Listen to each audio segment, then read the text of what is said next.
Hello, thank you for joining with me. We are reading with A Course in Miracles Workbook for Students, Part 2 of the Workbook, Section 9. What is the Second Coming? Please read that section in its entirety at some point today.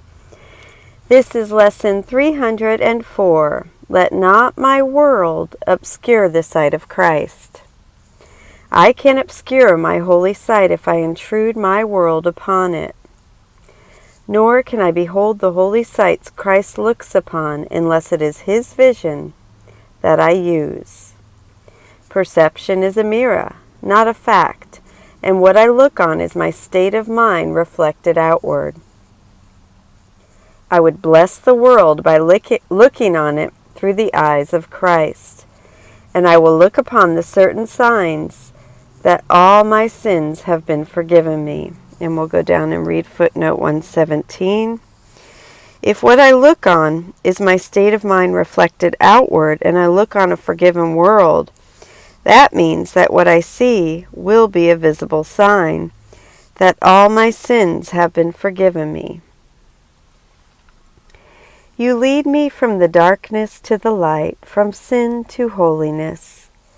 Let me forgive and thus receive salvation for the world. It is your gift, my Father, given me, to offer to your Holy Son, that He may find again the memory of you, and of your Son, as you created Him. And now we will read the commentary by Alan Watson and Robert Perry. Now this is the commentary by Alan Watson. Robert Perry did not have anything to add to this lesson.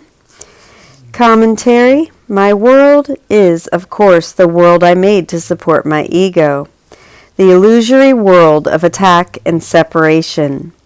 The sight of Christ, or the vision of Christ, as it is most likely called in the text, is a faculty that is native to all of us, being of our created being. Christ's vision shows us reality and oneness, not the fragmented chaos we usually see with our eyes. This sight is always available to us, but the world we made can obscure our holy sight. So today's thought is a prayer or a resolution not to allow that to happen, not to let what our eyes show us prevent our seeing what the vision of Christ can show us all the time and any time, namely the real world. Perception is a mirror, not a fact, and what I look on is my state of mind, reflected outward. The same thought is repeated through the Course. Perception can make whatever picture the mind desires to see. Remember this. The world you see is what you gave it, nothing more than that. It is the witness to your state of mind, the outside picture of an inward condition. The world then is only showing us our own minds, nothing more nor less than our own projections obscure the sight of Christ. Christ is the only reality, the creation of God, and without our superimposed projections, this reality is all we would see. But we cannot use our perception to see it. Instead, we must use the vision of Christ, a wholly separate faculty or sense. We need to let the sight of the world fade from our minds. This is why closing our eyes can be helpful at first. When our eyes show us what our eyes show us seems so solid and real. What we see is determined by what we want to see. Therefore, we are given these words to say. I would, i.e., I will to, bless the world by looking on it through the eyes of Christ. Our perception can become true perception, which sees the world as a reflection of the truth instead of being a mirror of our projections, if truth is what we want to see. When you want only love, you will see nothing else. Today I want to tune in to my natural God-given desire to bless the world. I want to draw upon what will bless me, which is always in me, and use it to transform my perception of the world around me. I want to see the world as a mirror reflecting the fact that all my sins have been forgiven me. I will see that when I see all the world as forgiven. Let me forgive and thus receive salvation for the world. This is a gift given me by God that I can offer to His Holy Son, of which every person I meet or even think of today is a part. As I forgive those around me, which is my mission today, they will be helped to once again find the memory of God and of the Christ as their own self. Now please close your eyes if you are able to and join me as I lead us into the meditation. Let not my world obscure the sight of Christ. You lead me from darkness to the light, from sin to holiness. Let me forgive and thus receive salvation for the world. It is your gift, my Father, given me to offer to your Holy Son, that He may find again the memory of you and of your Son as you created Him. Let not my world obscure the sight of Christ.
So much for joining with me in that meditation, and now we will read Alan Watson's commentary on What is the Second Coming, paragraph 2, sentences 3 and 4.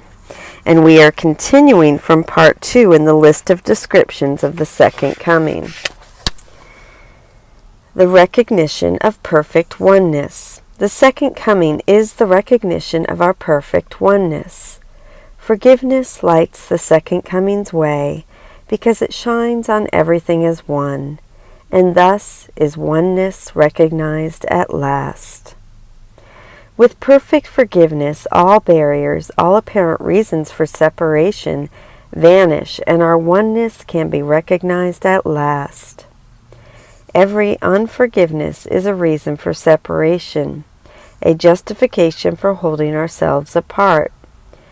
Conversely, every reason for holding ourselves apart is an unforgiveness, a judgment against another. In order to prepare the way for the second coming of Christ, which is the recognition of oneness, forgiveness must first become complete. Many of us may remember the song from the musical Godspell, "Prepare ye the way of the Lord," if we don't remember it from the Bible as the message of John the Baptist prior to the commencement of Jesus' ministry. Well, forgiveness is how we prepare the way of the Lord in regard to the second coming of Christ.